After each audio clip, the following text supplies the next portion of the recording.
What if I told you the reason our world is filled with pain, jealousy, and violence can be traced back to the very first family in human history? In the beginning, humanity was created to live in peace in a perfect world, with no suffering, no fear, and no death. But everything changed after one decision. In the last story, we saw how Adam and Eve lost paradise. Now we continue what happened next. Because sin did not stop in the garden, it followed humanity. It grew inside the human heart. And very quickly, it turned into something even darker. This is the story of the first brothers and the first murder in human history. After Adam and Eve were driven out of the Garden of Eden, life was no longer perfect. Pain had entered the world. Struggle had become part of daily life, and soon their family began to grow. Eve gave birth to her first son, Cain. She said, "With the help of the Lord, I have brought forth a man." Later she gave birth to another son, Abel. Two brothers, raised in the same world, but walking very different paths. Abel became a shepherd. He cared for the flocks. Cain became a farmer. He worked the ground. As time passed, both of them came before God with offerings. Cain brought fruits from the soil, the work of his hands. Abel brought the firstborn of his flock, the best he had. And something happened. God looked with favor on Abel and his offering, but he did not accept Cain and his offering.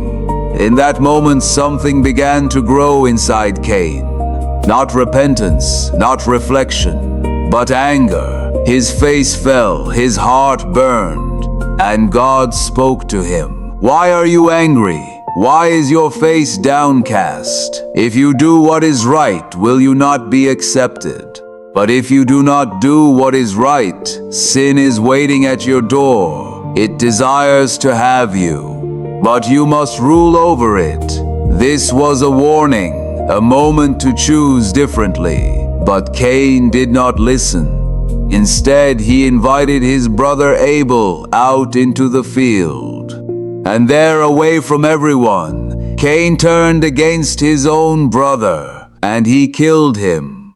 The first life ever taken by human hands. Silence fell over the earth. Then God spoke again. "Where is your brother Abel?" Cain answered, "I do not know. Am I my brother keeper? But nothing can be hidden from God. What have you done?" "Your brother blood cries out to me from the ground."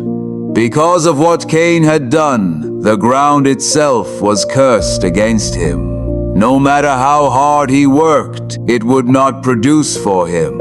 He would become a wanderer, a restless soul on the earth. Cain realized the weight of his actions. "My punishment is more than I can bear. Anyone who finds me will kill me." But even then God showed mercy. He placed a mark on Cain so that no one would kill him.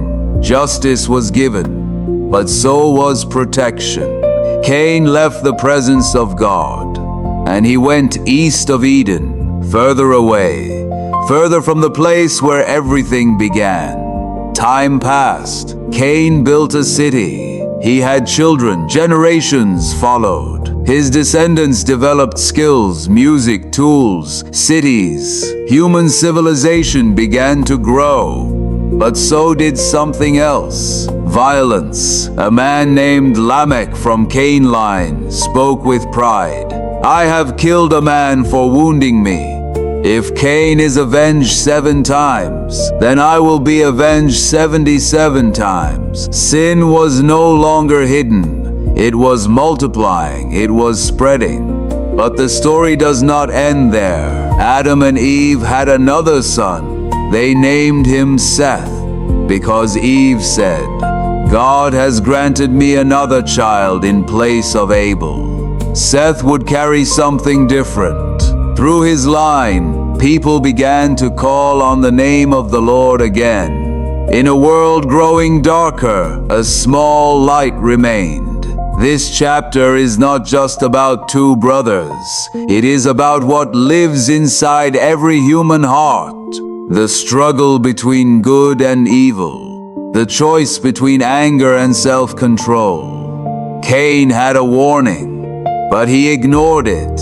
And in one moment, his choice changed everything.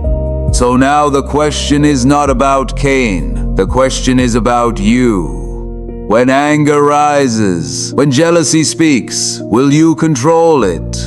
Or will it control you?